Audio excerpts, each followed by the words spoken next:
আজ 25শে জানুয়ারি শর্তিলা একাদশীর দিনে ব্রতকথা পাঠ করলে একাদশীর ব্রতর পুণ্যফল পাওয়া যায়। এই তিথিতে পুজোর পর ব্রতকথা পাঠ করলে সাধক একাদশীর ব্রত পুণ্য ফল পেতে পারেন। একাদশী তিথি নারায়ণ ঠাকুরের অত্যন্ত প্রিয়। পঞ্জিকা অনুযায়ী মাঘ মাসের একাদশী তিথি শর্তিলা একাদশী নামে পরিচিত। এই তিথিতে নারায়ণের পাশাপাশি মা লক্ষ্মীর আরাধনা করার বিধান রয়েছে।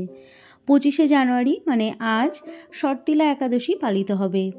এই তিথিতে অনেকে উপবাস থেকে নারায়ণের পুজো করে থাকেন। শাস্ত্রমতে একাদশীর উপবাস ও পুজো করার পর ব্রতকথা পাঠ করলে সর্বাধিক সুফল পাওয়া যায়।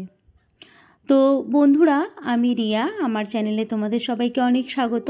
আজকের ভিডিওতে আমি তোমাদের সঙ্গে শেয়ার করব শর্তিলা একাদশীর ব্রতকথা। তো ব্রতকথা শুরু করা যাক। পৌরাণিক কাহিনী অনুযায়ী প্রাচীনকালে এক ব্রাহ্মণ স্ত্রী ছিলেন। সবসময় পূজা অর্চনা ও ব্রত পালনে মগ্ন থাকতেন তিনি, কিন্তু কখনো দান পুণ্য করতেন না। সেই ব্রাহ্মণ স্ত্রীর পুজো ও উপবাসের দ্বারা নারায়ণ অত্যন্ত প্রসন্ন হন। একদা নারায়ণ ভাবেন যে ব্রাহ্মণ স্ত্রী পূজা অর্চনা ব্রতের মাধ্যমে নিজের শরীর শুদ্ধ করছেন, তাই তিনি বৈকুণ্ঠ লাভ করতে পারবেন। কিন্তু তিনি জীবনে কখনো দান করেননি, তাই বৈকুণ্ঠে এসেও তার খাওয়া দাওয়ার ব্যবস্থা হবে না। এই বিষয়ে চিন্তাভাবনা করে নারায়ণ স্বয়ং ভিক্ষুক বেশ ধারণ করে সেই ব্রাহ্মণ স্ত্রীর কাছে গিয়ে ভিক্ষা করেন। তার বাড়িতে অন্ন ছিল না। সেই ব্রাহ্মণই ভিক্ষুকরূপী নারায়ণকে একটি মাটির ডেলা দিয়ে দেন। নারায়ণ সেটি নিয়ে বৈকুণ্ঠে ফিরে আসেন। কিছুকাল পর সেই ব্রাহ্মণ স্ত্রীর মৃত্যু হয়। বৈকুণ্ঠ লোকে গমন করেন তিনি। সেখানে তাকে থাকার জন্য একটি কুঠির দেওয়া হয়। ব্রাহ্মণ স্ত্রী সেই কুঠির খুলে দেখেন যে সেখানে খাওয়া দাওয়ার জন্য কোনো অন্ন নেই।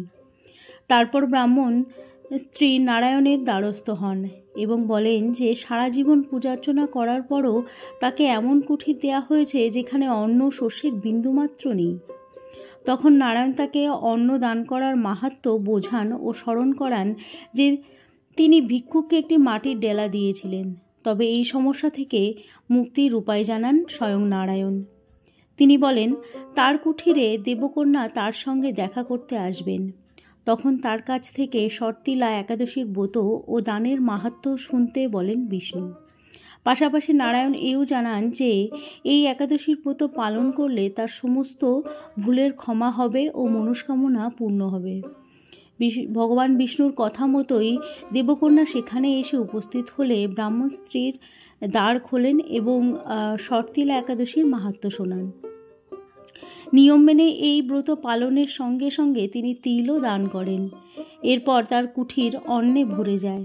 প্রচলিত বিশ্বাস অনুযায়ী শর্তিলা একাদশী তিথিতে ব্যক্তি যত তিল দান করে তত 1000 বছর পর্যন্ত বৈকুণ্ঠ লোকে বাস করতে পারে। তো বন্ধুরা, এই ছিল আজকের ভিডিও। আজকের ভিডিওতে আমি তোমাদের সঙ্গে শর্তিলা একাদশীর ব্রতকথা শেয়ার করলাম। আশা করি আজকের ভিডিও তোমাদের ভালো লেগেছে। যদি ভিডিওটা তোমাদের ভালো লেগে থাকে অবশ্যই লাইক, শেয়ার এবং সাবস্ক্রাইব করে দিও, আর পাশে থাকা বেল আইকনটি অবশ্যই ক্লিক করে দিও। দেখা হচ্ছে পরের কোনো ভিডিওতে। বাই।